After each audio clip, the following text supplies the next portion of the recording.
लगाकर मदीने के आका हम गरीबों के गम गुसार जनाब मोहम्मद रसूलुल्लाह सल्लल्लाहु अलैहि वसल्लम की बारगाह में झूमकर दरूद पाक पढ़िए। अल्लाहुम्मा सल्ली अला सय्यिदना मौलाना मुहम्मद व बारिक वसल्लिम सल्लल्लाहु अलैहि या रसूलुल्लाह सल्लल्लाहु अलैहि वसल्लम। अज़ीज़ान मिल्लत इस्लामिया 10:21 हो रहे हैं। 10 से 15 मिनट के अंदर मैं अपनी गुफ्तगू को समेट दूंगा। आप आए हैं, हम भी आए हैं, सब आए हैं शहबाज मोहम्मद के दुलारे के उर्स में आए हैं। सरकार गाजी अबर शाह रहमतुल्लाह अलैह का उर्स है। ये बच्चे जो बीच में उठ रहे हैं, बैठ रहे हैं, उनका काम है, वो तो खेलेंगे, वो मस्ती करेंगे, लेकिन ये है कि वो मौजूद है, ये बहुत है। लेकिन जो हमारे बड़े भाई हैं, हमारे बुजुर्ग लोग बैठे हैं, आप सिमट के बैठिए ना, आ जाइए, करीब आ जाइए, मोहब्बतों के साथ आइए, करीब आ जाइए, आ जाओ, करीब आ जाइए, आप भी करीब आ जाइए माशाअल्लाह। इंशाअल्लाह ताला आइंदा आपका भरपूर आपके लिए इंतजाम रहेगा इंशाअल्लाह। सरकार का लंगर है, एक दाना भी मिल जाए तो अल्लाह ताला शिफायाबी है कि नहीं। बड़ी तेजी के साथ हम औलिया अल्लाह की बारगाहों में क्यों आते हैं, हम इनके दरबार में क्यों आते हैं? क्या हमने गाजी अबर शाह को देखा? आपका जवाब होगा नहीं देखा। क्या हमारी मुलाकात? जवाब होगा नहीं मुलाकात है। क्या कोई रिश्तेदारी?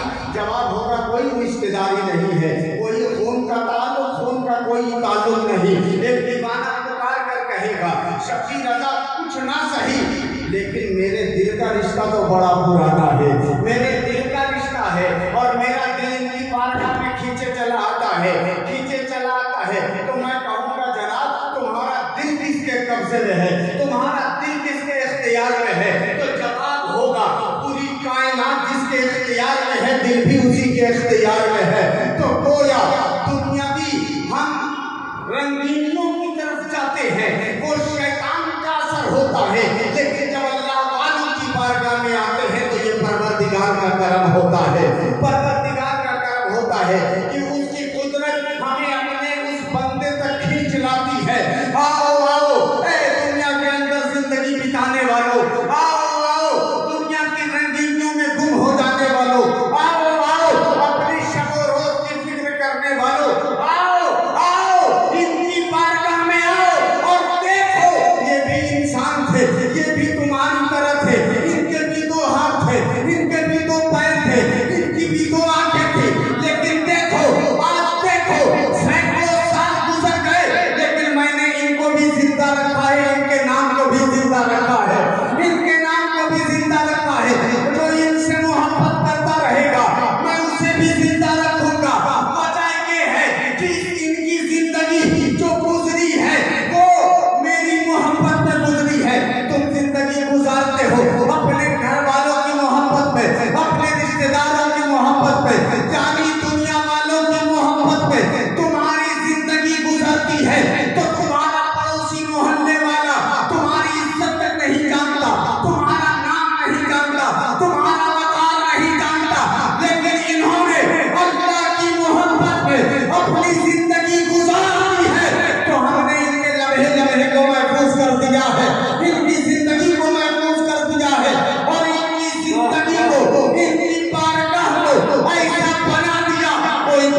उधर जाएगा, मुसीबत का मारा आएगा, मुसीबत को दूर करके जाएगा।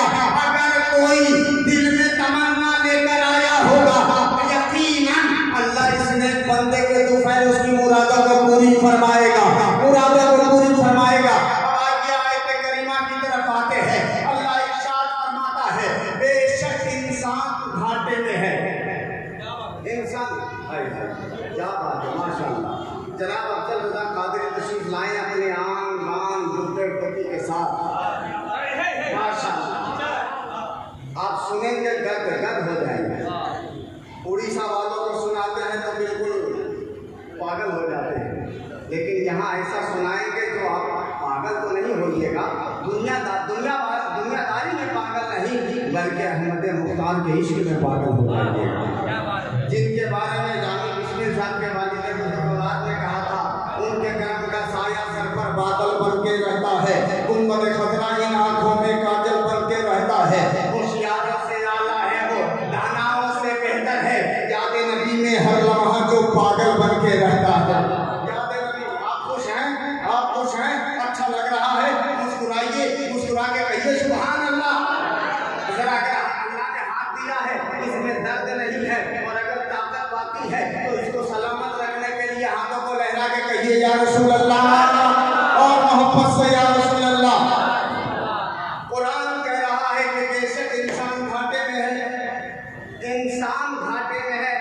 आप भी इंसान हैं, हम भी इंसान हैं। दुनिया में बसने वाला जो भी आया है, जो इंसान है, चाहे वो हैवान वाली हरकत करता हो, लेकिन कहता है कि हम इंसान हैं, है कि नहीं? और कुरान ने कहा है कि बेशक इंसान घाटे में है।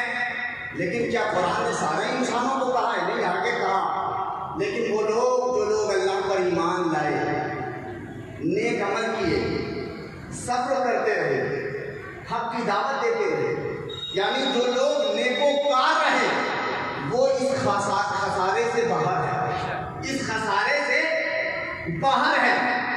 हजरत, जब हम नजर दौड़ाते हैं तो हमें नजर आता है, हम बात उनकी नहीं करें जिनके कई खुदा हैं, हम बात उनके करते हैं जो एक खुदा को मानने वाले थे, एक रसूल का कलमा पढ़ने वाले थे, दीन मोहम्मदी के पैरोकार कहलाने वाले थे।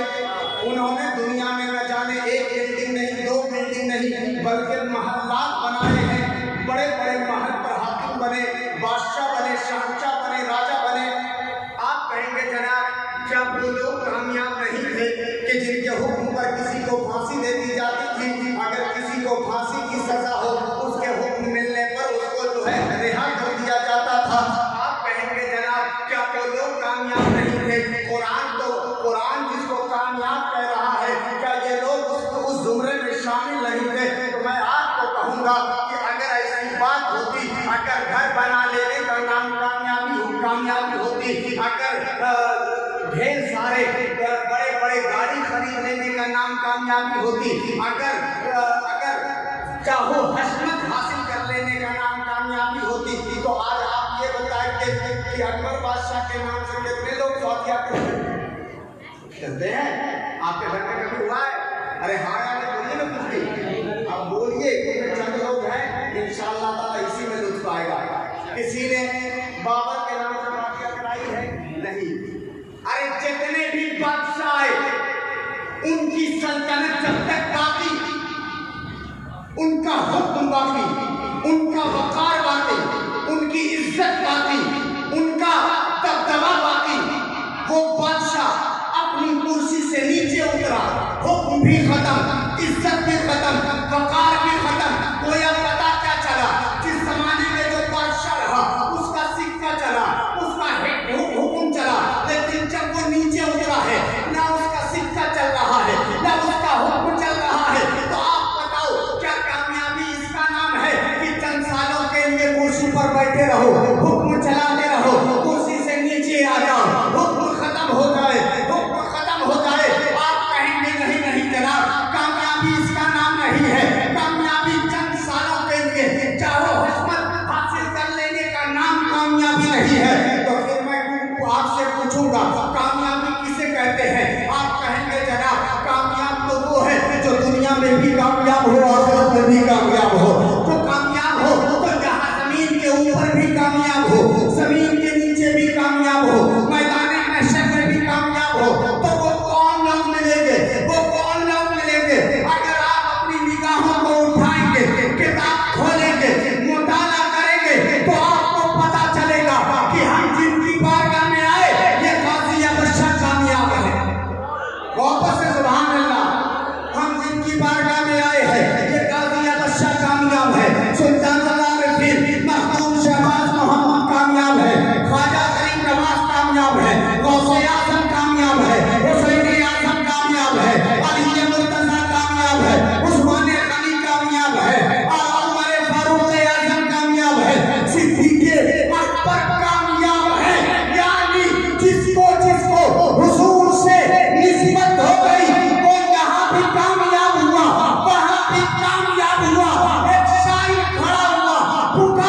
रसूल पाक के कदमों से जोड़कर 2 मिनट वापस से कहिए सुभान अल्लाह। अब जब ये कामयाब लोग हैं, हम आप अगर आपको कोई नाकाम कहेगा बुरा लगेगा, लेकिन हकीकत यही है कि हम कामयाब अपने अमल की बुनियाद पर तो नहीं है। ना हमारे पास नमाज, ना हमारे पास रोज़ा, ना हमारे पास सदका व खैरात का ज़ख़ीरा। वक्त रहते हम नमाज छोड़ देते हैं, वक्त रहते हम नमाज को छोड़ देते हैं, पैसा रहते हम अल्लाह की राह में खर्च नहीं करते हैं।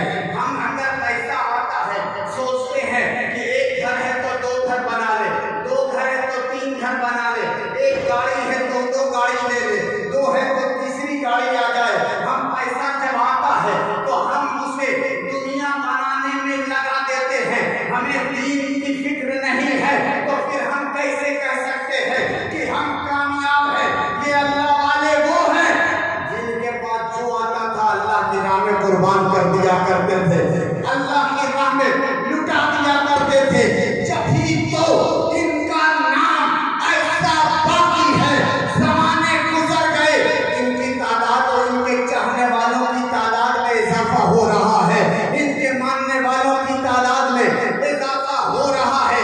और सुबह कयामत तक राजा और महाराजा की महल्ला मिट्टी में मिल जाएंगे, लेकिन इसका आस्ताना कल भी चमक रहा था, अब भी चमक रहा है और सुबह कयामत तक चमकता रहेगा। और इनका मानने वाला तो इनकी बारगाह में आएगा, अगर उसका मुकद्दर फूटा भी हो तो अल्लाह उसे भी चमका देगा, उसे भी चमका देगा। कोई अगर बदआमाल होगा और इनकी चौखट तक आएगा तो अल्लाह उसे नेक अमाल की तौफीक अता फरमा देगा। तो जिन लोग ऐसे कामयाब हैं, ऐसे कामयाब हैं कि इनके बारगाह में नाकाम शख्स भी आ जाए तो अल्लाह उसे भी कामयाब बना देता है। हम सब आए हैं कामयाबी हासिल करने के लिए, तो मोहब्बत से आते रहे और अपने साथ लोगों को भी लाते रहे। इसी जुमले पर मैं अपनी गुफ्तगू खत्म करता हूँ, चूँकि अल्हम्दुलिल्लाह उस्तादुल उलमा हज़रत हाफिज़ कारी मौलाना अलहाज ज़ैनुल आबिदीन साहब भी तशरीफ ला चुके हैं। आप देख रहे हैं सब लोगों को थोड़ी थोड़ी देर से ही सबको अपने हिस्से की सादत हासिल करनी है। अस्सलाम